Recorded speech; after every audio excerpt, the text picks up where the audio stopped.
अस्सलाम वालेकुम जी। आज का हमारा टॉपिक है basic terminology of theory of relativity. अब थ्योरी ऑफ रिलेटिविटी में चंद अल्फाज बार-बार बोले जाएंगे। देखेंगे कि उन अल्फाज की डेफिनेशंस क्या हैं, उनका कंसेप्ट क्या है, उनको कैसे हम देखते हैं। तो basic terminology of theory of relativity हमारा टॉपिक है। जितने भी फिनोमेना होंगे हम उसको स्पेस और टाइम के एरिना में देखेंगे। अब एक नेचुरल फिनोमेना होता है, वो एक सीक्वेंस ऑफ इवेंट्स होता है। अब मैंने इवेंट्स को हाईलाइट किया, ये पहली टर्म आ गई, बेसिक टर्मिनोलॉजी आ गई। इवेंट बुनियादी तौर पे क्या है कि कुछ होता है किसी मखसूस जगह पे और किसी मखसूस वक्त पे, तो हम उसे इवेंट का नाम दे देते हैं कि समथिंग हैपन। तो अब आपके पास वो जो फिनोमेना हुआ है तो उसमें स्पेस कोऑर्डिनेट भी इन्वॉल्व है, टाइम भी इन्वॉल्व है। तो न्यूटोनियन या क्लासिकल मैकेनिक्स जो डील करती थी मोशन ऑफ बॉडी में, जिनकी स्पीड स्पीड ऑफ लाइट से काफी कम होती थी, तो तीन फंडामेंटल कंसेप्ट फिजिक्स में आते थे, स्पेस, टाइम और मैस, और ये सब के सब एब्सोल्यूट और इनवेरिएंट है। ये पहली लाइन में बात खत्म कर दी गई कि क्लासिकल फिजिक्स, न्यूटन की फिजिक्स ये मानती थी कि ये तीनों में बदलाव नहीं आता, यानी स्पेस, टाइम और मैस एब्सोल्यूट होते हैं। मगर अब साथ साथ देखते हैं, तो कंसेप्ट ऑफ स्पेस, न्यूटन ने अज्यूम किया कि स्पेस एब्सोल्यूट है, एग्जिस्ट करती है विदाउट रिलेशन एनी एक्सटर्नल और remain unaffected under all circumstances. क्या मतलब कि ये जो आपके पास स्पेस होगी, इस पे कोई भी चीज असर अंदाज नहीं करेगी, इस पे कोई बदलाव नहीं आएगा। तो इसका मतलब अगर आप किसी ऑब्जेक्ट की लेंथ देखते हैं तो वो कंडीशन से इंडिपेंडेंट होगी, जिन कंडीशन में हमने उसको मेजर किया है। तो इसी तरीके से ऑब्जेक्ट की मोशन या एक्सपेरिमेंटर जो एक्सपेरिमेंट कर रहा है उससे भी इंडिपेंडेंट होगी।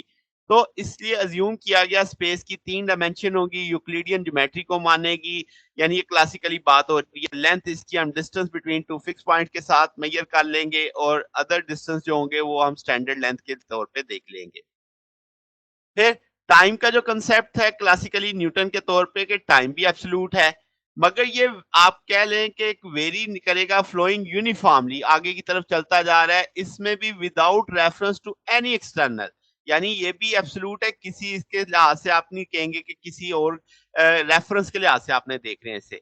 तो ये जो यूनिवर्सल फ्लो है ये कांस्टेंट रेट पे ये अनअफेक्टेड होता है।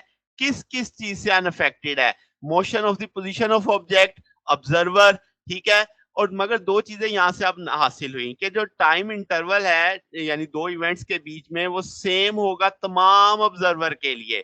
अब इसमें यह भी नहीं देखना कौन किस स्टेट में है। फिर आपके पास दो इवेंट जो साइमल्टेनियस होंगे एक ऑब्जर्वर के लिए, वो तमाम साइमल्टेनियस होंगे तमाम ऑब्जर्वर के लिए। यहाँ पे भी irrespective of their state of motion है। तो साइमल्टेनिटी भी एब्सोल्यूट मानी गई क्लासिकली। इसके अलावा दो बातें और बड़ी अहम है कि स्पेस और टाइम को हम होमोजीनियस और आइसोट्रोपिक मानते हैं। होमोजीनिटी से क्या मुराद है कि स्पेस में और आपके पास तमाम मूवमेंट ऑफ टाइम आइडेंटिकल है। मतलब कि स्पेस और टाइम का जो इंटरवल है दो इवेंट्स के बीच में वो डिपेंड नहीं करता कि वेयर, कहां से, व्हेन, कब ये इंटरवल आपने मेजर किए। तो ये बहुत बड़ी सहूलत है क्योंकि इसी खूबियों की बिना पे हम ओरिजिन कहीं पे भी सिलेक्ट कर सकते हैं। तो आपके पास कन्वीनियंट पॉइंट पे, तो आपके पास यानी एक बड़ा एक की पॉइंट है होमोजेनिटी। फिर आइसोट्रोपी का स्पेस का मतलब है कि तमाम डायरेक्शन स्पेस में इक्विवेलेंट हैं। ये प्रॉपर्टी हमें अलाउ करती है कि एक्सिस ऑफ कोऑर्डिनेट आप किसी भी कन्वीनियंट डायरेक्शन में ले जा सकते हैं। तो ये की पॉइंट्स हैं स्पेस और टाइम के। सेंटर ऑफ मैस की बात करें, कंसेप्ट ऑफ मैस की बात करें तो न्यूटोनियन मैकेनिक्स में मैस भी आपके पास वेलोसिटी ऑफ मोशन पे डिपेंड नहीं करता, ये हम क्लासिकल की बात कर रहे हैं। तो मैस जो है आइसोलेटेड सिस्टम का वो नहीं बदलता किसी भी प्रोसेस में, चाहे वो यानी law of conservation of mass चल रहा होता है आपके पास। अब इसमें एक बड़ा अहम डेफिनेशन है फ्रेम ऑफ रेफरेंस। अब जितने भी नेचुरल फिनोमेना उनको समझाने के लिए हमें एक सूटेबल फ्रेम ऑफ रेफरेंस चाहिए जिसके लिहाज से हम स्पेस और टाइम को मेजर कर सकेंगे। तो इसमें सबसे की पॉइंट है इनर्शियल फ्रेम ऑफ रेफरेंस। एक ऐसा फ्रेम ऑफ रेफरेंस जिसमें बॉडी यूनिफॉर्मली और रेक्टिलिनियर होगा in the absence of any force. क्या मतलब? अब इसमें दो लफ्ज आ गए, यूनिफॉर्मली और रेक्टिलिनियर। तो इसका मतलब आपके पास आप कांस्टेंट वेलोसिटी से जा रहे हैं, ठीक है? जो भी आपके पास फ्रेम ऑफ रेफरेंस होगा जो कांस्टेंट वेलोसिटी के साथ जाएगा इनर्शियल फ्रेम से, उसे हम इनर्शियल फ्रेम ही मानेंगे। तो ये तो खैर अगली बात होगी, पहले इसी बात को तय कर लेते हैं कि जब आप पे कोई बैरूनी फोर्स नहीं लग रही, तो इसका मतलब एक्सेलरेशन 0 है, इसका मतलब आप यूनिफॉर्म मोशन में हैं, ठीक है? अब आपके पास अगर एक ऐसा फ्रेम ऑफ रेफरेंस है और कोई दूसरा फ्रेम ऑफ रेफरेंस उसके साथ यूनिफॉर्म कांस्टेंट वेलोसिटी के साथ चल रहा है, तो वो भी हमारे लिए इनर्शियल फ्रेम हो जाएगा। अब इन दोनों बातों को सादा सादा कर लेते हैं कि इनर्शियल फ्रेम वो होगा जिसमें न्यूटन का फर्स्ट लॉ होल्ड करेगा, यानी जिसमें कोई बैरूनी फोर्स नहीं होगी, बॉडी या रेस्ट पे होगी या बॉडी यूनिफॉर्म मोशन में होगी।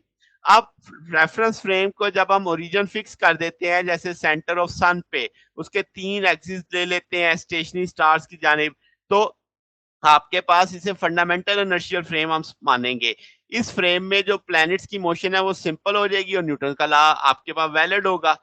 फिर इसी तरीके से प्रैक्टिकल पर्पसेस के लिए जमीन का एक्सेलरेशन इंतहाई कम होता है और हम जमीन को एक इनर्शियल फ्रेम मान लेते हैं, तो प्रिसाइज वर्क के लिए हमें मगर एक्सेलरेशन लेना पड़ेगा। मगर इन जनरल अगर हम बात करें तो जमीन इनर्शियल फ्रेम में शुमार होगी। नॉन इनर्शियल फ्रेम फिर समझ आता है कि जिसमें आपके पास एक्सेलरेशन होगा, ठीक है? तो आपके पास हम नॉन इनर्शियल फ्रेम कहेंगे, तो जिसमें बॉडी एक्सेलरेट कर रही होगी, वेलोसिटी में चेंज आ रहा होगा, तो आपके पास न्यूटन लॉज ऑफ जिसमें वैलिड नहीं होंगे, क्योंकि फर्स्ट लॉ वैलिड नहीं होगा क्योंकि उसमें तो फोर्स नहीं चाहिए, इसमें तो फोर्स होगी क्योंकि एक्सेलरेशन आ रहा है। अब ये जो क्लासिकल मैकेनिक्स है ये आपके पास स्पेस और टाइम के ऊपर बनाई गई सारी की सारी और काम भी कर रही थी, कोई इसमें फर्क नहीं आया, थ्योरेटिकल एक्सपेरिमेंट रिजल्ट सारे सही चलते गए, कब तक? 19 सेंचुरी के एंड तक। 19 सेंचुरी में इलेक्ट्रॉन का पता चला जिनकी स्पीड स्पीड ऑफ लाइट के करीब करीब थी, यानी कंपेरेबल कह लो। तो आपके पास यहां से क्लासिकल फिजिक्स ने अब दगा देना शुरू किया, उसमें बदलाव, डेविएशन आनी शुरू हो गई। फिर 1905 में एल्बर्ट ने नए आइडिया दिए स्पेस और टाइम के, उसने स्पेशल थ्योरी ऑफ रिलेटिविटी बनाई। ये थ्योरी क्लासिकल मैकेनिक्स को खत्म नहीं करती, यानी उसे मुकम्मल तौर पे गलत नहीं कहती, बल्कि एक स्पेशल केस बना देती है जिसमें v बाई सी की रेशियो 0 को अप्रोच करेगी तो क्लासिकल होल्ड करेगा, यानी स्पेशल थ्योरी के तमाम रिजल्ट रिड्यूस हो जाएंगे क्लासिकल एक्सप्रेशन में जब आपकी स्पीड लो होगी। तो ये एक बेसिक अप्रोच है। तो इसमें यानी कीवर्ड्स जो आपने देखे, स्पेस की समझ आ गई आपको, टाइम की समझ आ गई, तो आपको पता लग गया inertial frame, non inertial frame, तो ये लफ्ज अब आगे हमारे पास इस्तेमाल होंगे। तो जनाब अब आपको पता है कि इनर्शियल में एक्सेलरेशन 0 होता है, नॉन इनर्शियल में एक्सेलरेशन होता है, तो ये बेस कंसेप्ट आपके ज़हन में बस रहना चाहिए। तो जनाब ये आज का टॉपिक था, अगर आपको इसमें कोई बात पूछनी हो, डाउट हो, तो नीचे कमेंट्स में पूछ सकते हैं। वीडियो अच्छी लगी हो तो वीडियो को लाइक कीजिएगा, दोस्तों के साथ शेयर कीजिएगा, चैनल को सब्सक्राइब कर दीजिएगा। अब तक के लिए इतना ही, बकिया इंशाल्लाह फिर नेक्स्ट देखेंगे। ओके, अल्लाह हाफिज।